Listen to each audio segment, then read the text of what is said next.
할렐루야. 새로운 한 주를 시작하는 성도들께 하나님의 은혜와 평강의 축복이 함께 하시길 기도합니다.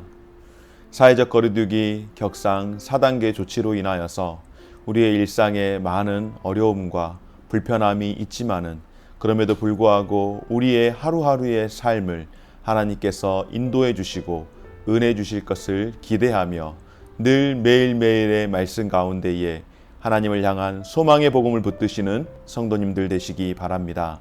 7월 12일 말씀으로 여는 아침, 오늘 우리에게 주신 하나님의 말씀 출애굽기 38장 1절에서 20절 말씀입니다. 그가 또 조각목으로 번제단을 만들었으니 길이는 5규빗이요 너비도 5규빗이라. 네모가 반듯하고 높이는 3규빗이며 그 네 모퉁이 위에 그 뿔을 만들되 그 뿔을 제단과 연결하게 하고 제단을 놋으로 싸며 제단의 모든 기구 곧 통과 부삽과 대야와 고기 갈고리와 불 옮기는 그릇을 다 놋으로 만들고 제단을 위하여 놋 그물을 만들어 제단 주위 가장자리 아래에 두되 제단 절반에 오르게 하고 그 놋 그물 네 모퉁이에 채를 꿰 고리 넷을 부어 만들었으며 채를 조각목으로 만들어 놋으로 싸고 제단 양쪽 고리에 그 채를 깨워 매게 하였으며 제단은 널판으로 속이 비게 만들었더라. 그가 놋으로 물두멍을 만들고 그 받침도 놋으로 하였으니 곧 회막문에서 수종드는 여인들의 거울로 만들었더라. 그가 또 뜰을 만들었으되 나무로 뜰의 남쪽에는 세마포 포장이 100규빗이라. 그 기둥이 20이며 그 받침이 20이니 놋이요 기둥의 갈고리와 가름대는 은이며 그 북쪽에도 100규빗이라. 그 기둥이 20이며 그 받침이 20이니 놋이요 기둥의 갈고리와 가름대는 은이며 서쪽의 포장은 50규빗이라. 그 기둥이 열이요 받침이 열이며 기둥의 갈고리와 가름대는 은이며 동으로 동쪽에는 50규빗이라. 문 이쪽의 포장이 15규빗이요 그 기둥이 셋이요 받침이 셋이며 문 저쪽도 그와 같으니 뜰문 이쪽 저쪽의 포장이 15규빗씩이요 그 기둥이 셋씩 받침이 셋씩이라.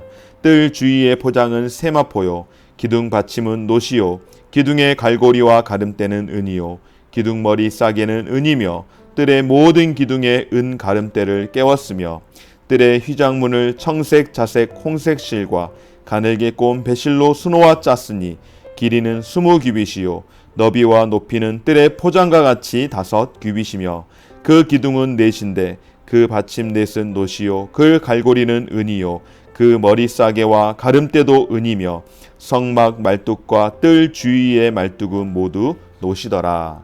아멘. 사랑하는 여러분, 하나님의 임재 앞으로 나아가기 위해 사람은 먼저 죄의 문제를 해결해야만 했습니다.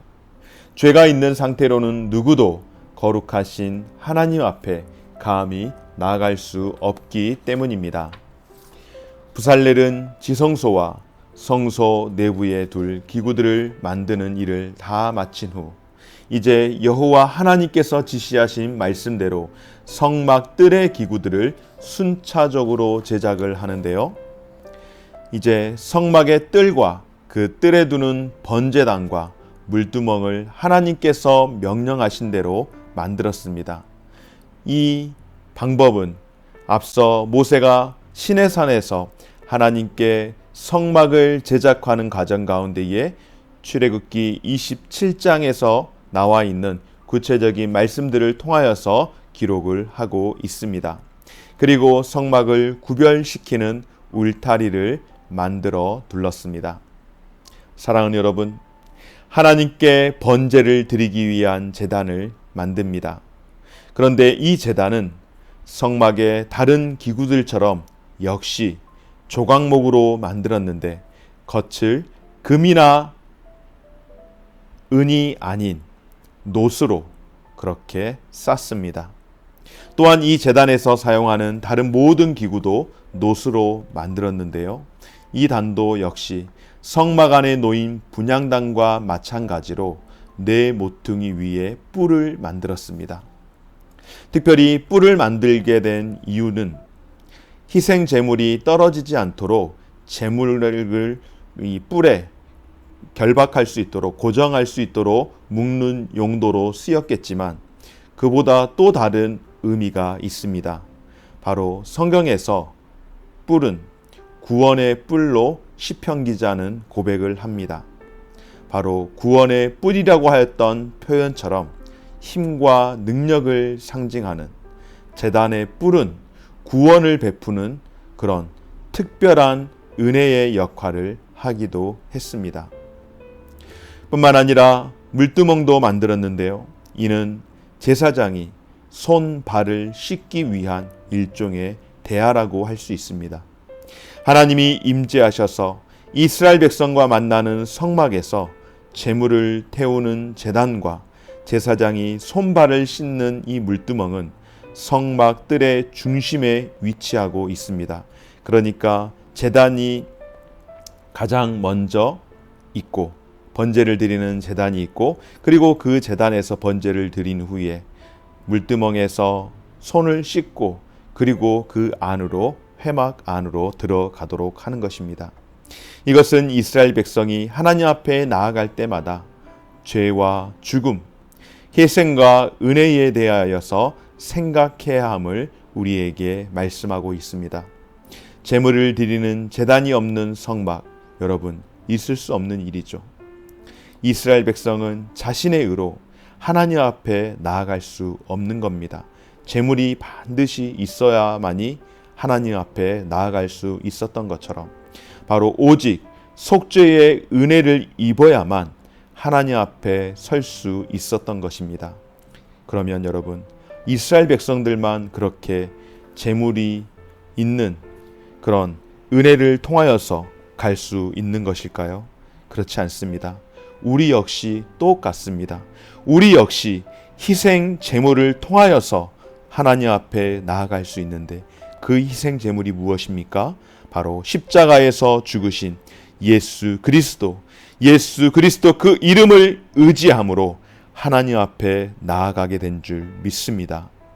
예수 그리스도의 희생과 놀라운 구원의 은혜를 통하여서 그 이름을 붙들고 나아갈 때 우리 또한 하나님의 임재와 하나님의 교제 앞에 나아갈 수 있고 또한 그 은혜를 누리게 되는 줄 믿습니다. 또한 성막 울타리를 만들게 되었는데요. 성막 전체를 두르는 뜰을 말하는 것입니다. 성막 뜰은 제사장이나 레위인 그리고 일반 모든 백성들이 하나님께 나아가기 위해 들어가는 곳입니다. 그러니까 성막 안으로 들어가기 위한 일종의 광장과도 같은 것이죠. 북쪽으로 동서남북으로 해서 가로 세로로 해서 45m에서 22m 정도, 남쪽에서 북쪽까지는 45m, 동쪽에서 서쪽까지의 거리는 22m 정도니 굉장히 큰 그런 넓은 공간입니다. 그러면 그곳에서는 무엇을 했을까요? 이 뜰에서 바로 하나님께 드릴 제물을 잡았고 또한 번제를 드린 것입니다.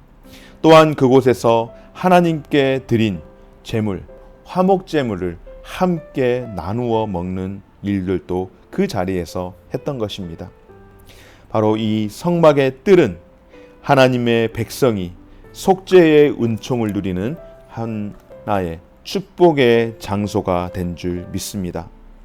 그러면 여러분, 성막을 이야기할 때에 어떻게 되어집니까? 지성소가 있고 성소가 있고 그리고 뜰이 있습니다. 마치 거룩함의 그 차등 현상을 고려할 때에 지성소는 대제사장이 1년에 한 번 들어가는 곳이고 성소는 제사장들이 들어가서 하나님 앞에 제단에서 이렇게 제사를 매일매일 그렇게 드리는 곳이고 뜰은 번제를 드리며 회중들과 함께 그곳에서 또한 음식을 나누는 그런 특별한 은총의 장소가 된다라고 할 수 있는데요. 여러분, 여기에서 뜰은 거룩성이 가장 낮아 보입니다. 그러나 뜰 역시 성막의 일부라는 것을 기억할 때에 결코 뜰 또한 임의로 제작할 수가 없었습니다. 철저히 하나님이 지시한 대로 제작을 했던 것입니다.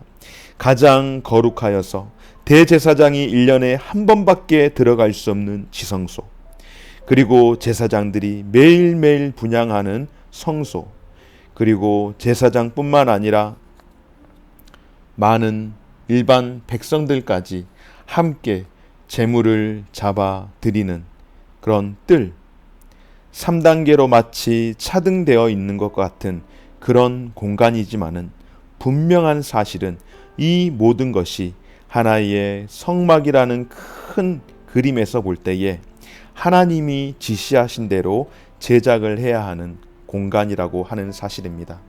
다시 말해서 사소해 보이는 일이라도 하나님의 방법대로 해야 하는 것입니다. 사랑하는 여러분, 하나님과 만나는 성막의 모든 곳에서 우리는 누구를 만나야 할까요? 바로 예수 그리스도를 만나며 살아가야 할 줄 믿습니다. 하나님과 언약을 맺은 이스라엘 백성은 성막을 통해서 그분의 백성으로 은혜를 누릴 수 있었습니다. 그렇다면 우리는 어디에서 무엇으로 은혜를 누려야 합니까? 우리는 예수 그리스도를 통하여서 하나님 나라 백성으로서의 은혜를 누리는 삶을 살아가야 합니다. 어디에서요? 바로 성도들과의 교제를 통하여서 보여지는 교회 공동체와 또 성도들의 모임들을 통하여서 그렇게 예수 그리스도를 누리면서 살아가야 할 줄 믿습니다. 예수 그리스도의 희생과 부활로 인하여서 우리가 그 안에서, 그분 안에서 하나님과 교제를 나누며 살아가야 하는데, 여러분, 그 말은 늘 우리의 삶에 예수 그리스도가 중심이 되어야 한다라는 것 아니겠습니까? 오늘 말씀을 기억하시면서 두 가지 기억했으면 좋겠습니다. 첫째로는 사소해 보이는 일일지라도 하나님이 명령하신 것이라면 그 모든 것은 하나님의 방법대로, 늘 제가 계속해서 말씀드리는 것, 하나님의 말씀은 무엇이라고 하는가? 예수님은 어떻게 하셨을까? 사소해 보이는 것일지라도 하나님의 방법대로 하는 삶을 살아가야 하며, 두 번째로 우리는 구약의 백성들이 성막 안에서 속죄의 은총을 누렸다라고 한다면 우리는 예수 그리스도 안에서 예수 그리스도를 우리의 삶의 중심에 두고 늘 교제하며 성도들과 교제하며 또 주님과 교제하며 살아가야 하는 삶이 될 줄 믿습니다. 오늘 하루 또 새로운 한 주를 시작하면서 예수 그리스도 안에서 하나님의 은혜와 복을 누리는 그런 삶이 되어지시고, 무엇보다도 언제든지 항상 하나님의 방법대로 따라 살아갈 수 있는 우리 귀한 성도들의 삶이 되어지시기를 주의 이름으로 축원합니다. 고마우신 하나님 감사드립니다. 오늘 이 하루 또 새로운 한 주를 우리에게 살아갈 수 있도록 귀한 생명 주시고 또한 기회 주시니 감사드립니다. 아버지 하나님, 사소한 일이 있을지라도, 아니 사소한 일이 우리에게 늘 일어날 일이 있을지라도 그것이 주님이 허락하신 일이라면 가벼이 여기지 않고 주님이 뜻하신 방법대로 살아갈 수 있도록 도와주시되, 늘 예수 그리스도 안에서 예수 그리스도를 우리의 삶의 중심에 두고 살아갈 수 있도록 도와주옵소서. 감사드리며 예수님 이름으로 기도드립니다. 아멘. 하늘에 계신 우리 아버지여, 이름이 거룩히 여김을 받으시오며 나라가 임하시오며 뜻이 하늘에서 이룬 것 같이 땅에서도 이루어지이다. 오늘날 우리에게 일용할 양식을 주옵시고 우리가 우리에게 죄 지은 자를 사하여 준 것 같이 우리 죄를 사하여 주시옵고 우리를 시험에 들게 하지 마시옵고 다만 악에서 구하옵소서. 대개 나라와 권세와 영광이 아버지께 영원히 있사옵나이다. 아멘.